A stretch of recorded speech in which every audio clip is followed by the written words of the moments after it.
I'm 25F, been with my husband, 30 male, since 2018. We have a 3-year-old girl and a newborn boy. But tonight, things almost took a tragic turn. My husband has always had trouble paying attention, but I never thought it would come to this. Our neighborhood is weirdly laid out, with cars zooming by at crazy speeds. I was folding clothes when I heard our toddler screaming, "Dad, help." That tone made me drop everything and sprint outside. What I saw made my blood run cold, our newborn in his stroller, careening towards the busy street. I screamed and lunged, barely stopping the stroller in time. My baby girl's hands and knees were scratched up because she tripped trying to run after the stroller. I snatched up my baby, heart pounding, and scanned for my husband. He wasn't watching, he was chatting with neighbors, completely oblivious.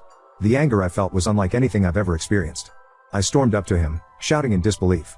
He looked shocked at first, then realized what almost happened. The apologies and tears came pouring out, but it was too late. I couldn't wrap my head around how he could be so careless, so blind to our toddler's screams and the stroller rolling away. I packed up the kids and left, staying with my parents. They're on my side, but my husband keeps texting, begging forgiveness, calling it an honest mistake. But I can't shake the terror of almost losing my baby because he couldn't focus for a single second. My baby girl got hurt in the process because he couldn't pay attention. I almost lost my son because he couldn't pay attention. I can't stop crying. I feel so guilty. I wish this all never happened. Sorry it's short, I just want to hold my babies and I can't stop shaking every time I think about it. What if I was just 1 second late? Would I have been planning a funeral? Earth's wife sent me the footage, and I really can't just wrap my head around it. So my husband was walking with the stroller and my toddler was in front of them when they passed the neighbor's house. My neighbor was outside, washing his car, and my toddler saw his pet cat and stopped to go pet it, so my husband stopped. Left my baby on the road. He didn't even bother locking the wheels and walked all the way up the driveway, not even bothering looking back at the baby. He had his back faced to him for about 5 minutes before the stroller just suddenly started moving. I think it's because the road is on a hill kinda, or it could have been the wind. My toddler never went near the stroller. It couldn't been her. The stroller went down the road and my toddler. That's when she started screaming and running for it when she saw it. The neighbor started running after my daughter when she tripped. He tried to pick her up. That's when the neighbor's wife's car comes into frame and she stops and starts running back to the way the stroller is coming. After that you can't really see anything because it's all out of frame, but you can hear all the commotion. My husband just stood there the whole time, hand on his head with a blank stare on his face. He didn't even do anything when our toddler was crying from hurting herself. He only started crying when I confronted him. What do? I genuinely do not know what to do. I'm panicking. This was never the life I wanted for my kids. I don't understand why he was standing there. I have not even gotten a text or a call from him since I got sent the video. It's just been silent. I just can't get the sound of my daughter's screams. That's the sound that no mother wants to hear. I can't explain in the moment, but it felt like my blood went cold. And I just felt pure fear. I never want to watch the footage again. Update 2. Hey everyone, I posted here a while back about my husband nearly killing our newborn son. I wanted to give a quick update on the situation. After reading through the comments, I decided to go back to my husband.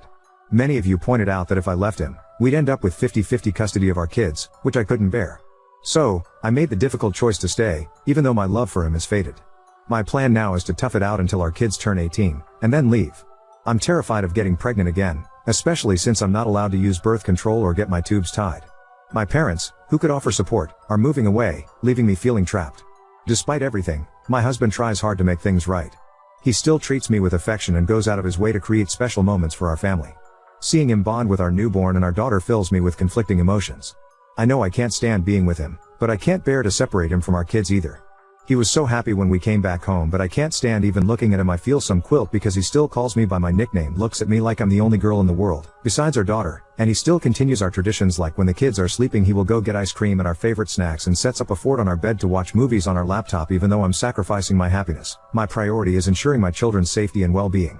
It's a tough situation, but I'm doing my best to navigate it for the sake of my family. This is a throwaway, so I'm gonna log out by update 3. As you can see from my previous post, I did go back to him and it was quite literally the biggest mistake I've ever made, but I felt like I really had no choice. No money, family moved out of state. A lot has happened the past couple of months, so it turns out my husband started taking meds for his ADHD. A couple of weeks before I was due to give birth to our son, he took my kids on a walk. To cover up the fact that he was also on meth, he took my kids to meet his dealer apparently. Why every time they went for a walk? Looking back at the footage now, it makes so much sense because the way he was talking to the neighbor before everything happened, he was kind of leaning to the side. I talked to my neighbor, and I asked him if he knew that my husband was on drugs. He said he didn't, but he noticed that my husband looked a bit off recently. His wife works at a rehab clinic. After a fight where I had to flee with the kids to the neighbor's house, she pointed out that the way he was acting was the way that people acted with drug withdrawal. My neighbor and his wife ended up helping me book a flight to my parents. I'm currently with them right now, and I have spoken to a lawyer that my parents are going to help me pay for. I thank all the people from my original post that told me to keep the footage because it is going to come in handy. My husband keeps sending me videos of him shooting up and doing other substances. He keeps saying that they are going to fix him. He sent me a video of him standing in our kids' room. And he was just screaming at me, saying that it helped him cope with his ADHD. He took a knife and stabbed both of our kids' mattresses. I am not going back. He even cut up the side of my bed. There's a comment from my previous post that has been sitting in the back of my mind and has been bugging me. I think you know which one it was. It was by their comment saying I don't care if it was his ADHD isn't going to fix anything, and will probably only make things worse. Talking and thinking about it like he intentionally tried to kill your child isn't either.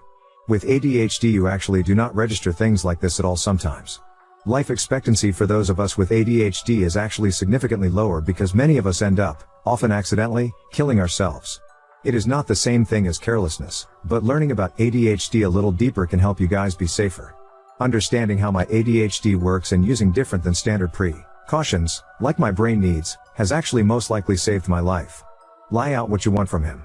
That's probably that he get his ADHD better under control, whether that be through prescription medication or more homeopathic method, that you get a different place if possible, that he not take your kids out in your front yard without you, etc. Also, neither he or the neighbor noticed, but you heard your kid from inside? Something seems off here. Were your neighbors just watching the stroller roll towards the street? Was your husband on the other side of your house where he couldn't see the stroller? Were you already walking outside as this unfolded? I'm trying to understand better what was going on here and why your husband or the neighbor did not notice, but you did from inside? People with ADHD tend to be incredibly good and quick to AC emergency situations, so this is especially weird. I'm absolutely not accusing you of leaving anything out or anything, but asking you to think about what your husband and the neighbor were doing that neither noticed? That smells fishy. This is a horrible situation.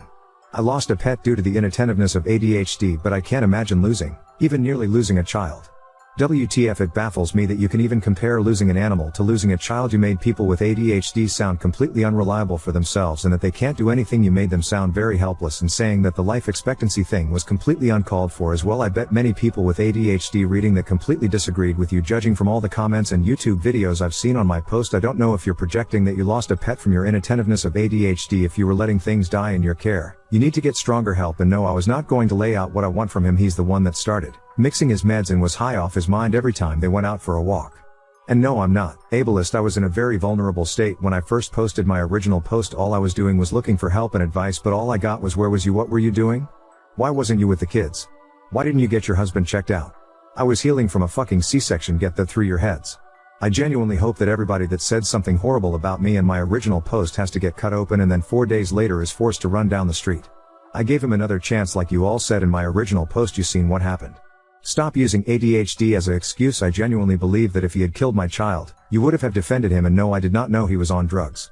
And all the people that reached out to me, I'm going to be forever grateful for all of the parents with ADHD that didn't make me feel like it was all my fault. And all the stories that you guys have shared with me made me feel so seen, because I know exactly how it feels. I hope everybody is doing well. Everybody that was defending me. I wish I could give you a big hug. I genuinely wish I could send gift baskets. I would. Thank you all from the bottom of my heart, and I am so sorry about that comment that person made.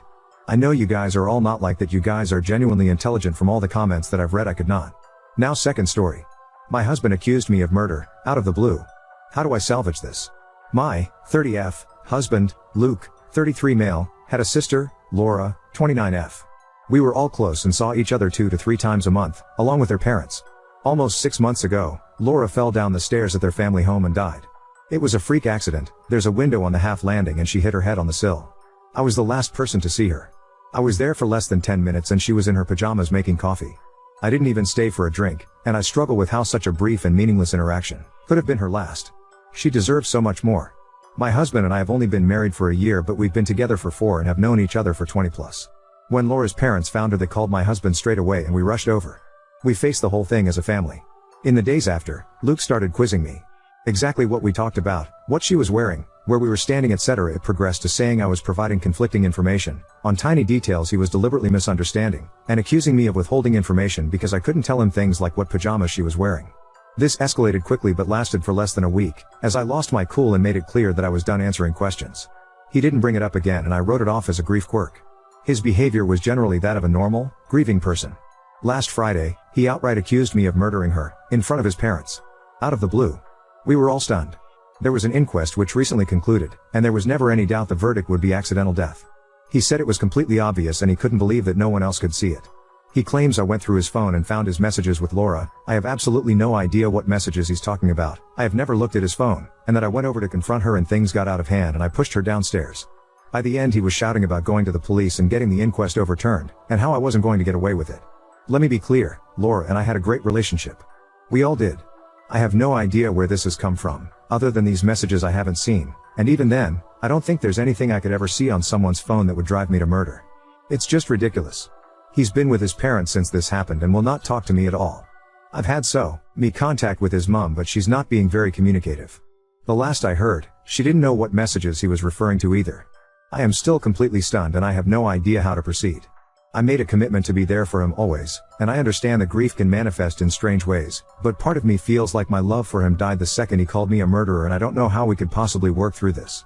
I also really don't want to be thought of in this way, and I have no idea if he has said anything to people we know. I obviously haven't. A brain tumor or psychotic break has crossed my mind and I suggested it to his mother, and she just said she'll talk to him. Other than the questions before, he hasn't been acting odd. Obviously he's been grieving, but he seemed sane and sensible other than this. I feel like I'm going mad. Does anyone have any advice at all? TL, doctor, my husband's sister died in a horrible accident, and my husband, for absolutely no reason other than some mystery messages, thinks I murdered her. Edit, it has come to my attention that I accidentally used Laura's real name once in this post. Can I kindly ask that anyone who commented who is, real name? Delete their comment, as I really don't want this to bleed into my real life. For obvious reasons. Oop, I was interviewed by the coroner's office after her death as I was the last person to see her. She died about 3 hours after I saw her, and I'd been to the supermarket and was home by that point. It's all verifiable and was a recorded interview. I haven't spoken to anyone but his mother, and that's only been over messages. She's never been a big texter, but she has seemed very cagey over the past few days. I don't know if this means she's seen the messages. I've asked and been ignored. Oop, I'm feeling so freaked out at the idea that he came up with this almost immediately after her death, and has either been sitting on it or planning his confrontation, that I'm basically trying to dissect the past 6 months. Maybe it's time I start writing things down. Right until it happened, things felt very normal. Obviously her death has been felt deeply by all of us and things aren't anything like they were, but there have been no signs of anything like this, even on the day. I'm in a bizarre and complex situation with my husband. I have broken the law, and I feel I have no choice but to do so again for my safety. I don't know what type of solicitor I need or what the next steps should look like. We're in England, and I'll try not to editorialize too much. My husband's sister died suddenly at the start of the year. Her death was an accident and there was no suggestion to the contrary. The inquest was recently concluded and a verdict of accidental death returned. I was the last person to see her, but her time of death, which was almost immediate due to her injury, was confirmed to be hours after I had left the house.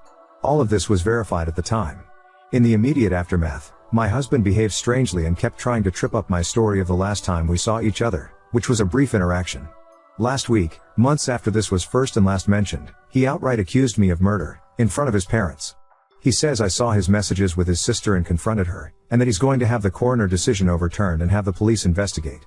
I haven't seen or heard from him since. Today is day 9. I posted for advice on Reddit. I'm pretty desperate at this point, and it has spooked me, quite reasonably I think, but also led to me committing a crime and planning another. My husband's iCloud credentials were saved on an old iPad in his office, and I downloaded his backup last night. I have read all of his messages with his sister, and there is absolutely nothing like he describes. I understand this is illegal and I'm concerned about the possible ramifications. I am also waiting for a callback from a locksmith to change the locks on the home we own together, which I believe is also against the law. So this leads to my actual questions. I feel justified in what I've done for my safety, but is there a degree of pragmatism under the law for these issues because of the situation, or am I shooting myself in the foot?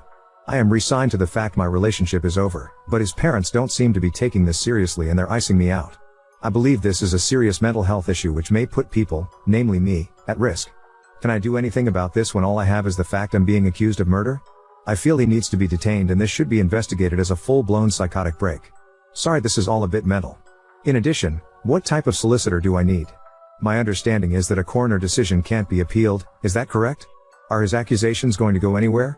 Can I protect myself from this or stop him escalating to telling others?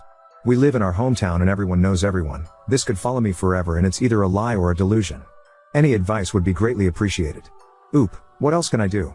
He has blocked me everywhere, and we went from a normal couple dealing with a new normal 6 months after the death of his sister, to me being accused of murder over a family dinner because of messages which clearly don't exist, and it's been 9 days and I've heard nothing since.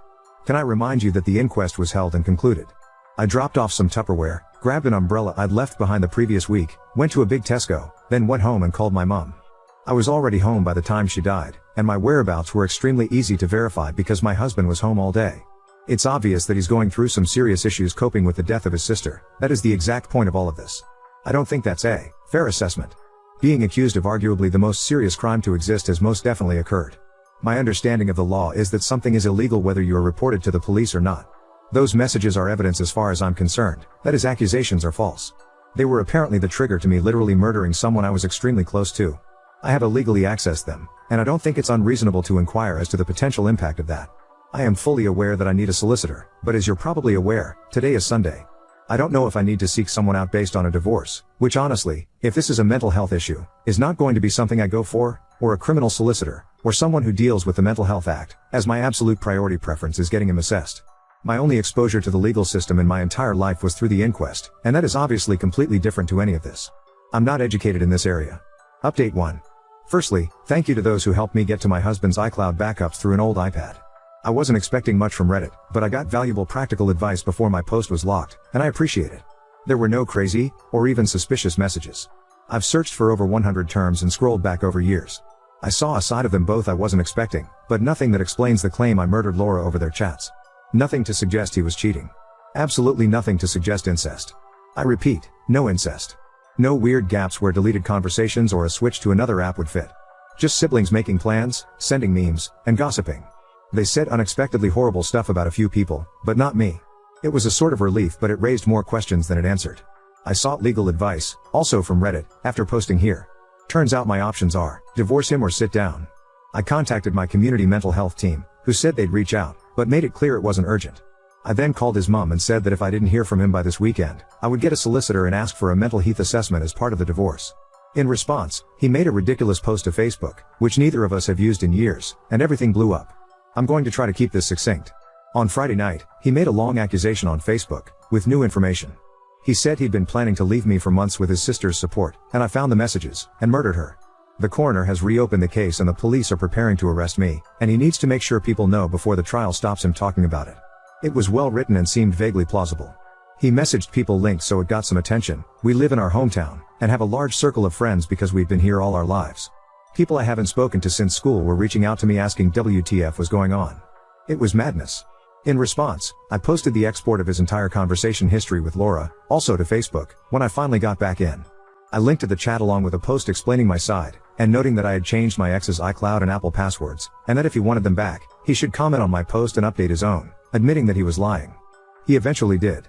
When I started getting messages about his post, I panicked, and changing his password seemed important to preserve everything because he'd know I had access.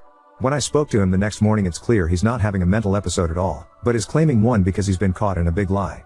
As soon as he was outed, he called me, clearly drunk, begging and promising to explain everything if I deleted my post. I hung up and told him to call back the next day. He did, after many missed calls and texts, and he tried to bargain and guilt trip me with his mental health until it was clear the wrong people had seen his conversation. It's hard to describe, but it seemed fake. It was too well rehearsed, and then this morning, when it was clear he was getting nowhere, he blocked me. Begging for mercy and reciting facts about mental disorders doesn't align with someone in crisis with a sincere belief that someone murdered their sibling. The question of why he did all this remains unanswered, and he will not be getting his passwords until it is.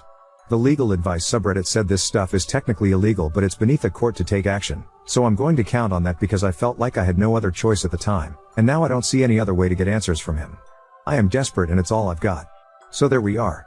The relationship I have believed was my destiny since I was a teenager has boiled down to petty, convoluted and vindictive bullshit, played out on social media, for reasons still unknown. My hope for a brain tumor is fading, and clearly tomorrow morning is going to be when I lawyer up and stop posting about this. I am mortified. I have no idea whether some people might believe him, and I still don't know why this all happened in the first place.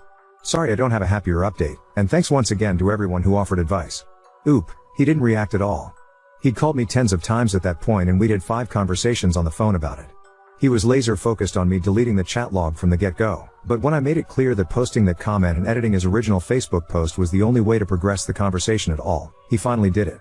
Then he went silent publicly as far as I can see, but continued begging me behind the scenes. Oop, I think it was the fact that it proved his story false, alongside the way they spoke about some people. It was really damaging, Stu. And I can see why he panicked. I hated to do it to him, but I really couldn't think of anything else because so many people had questions.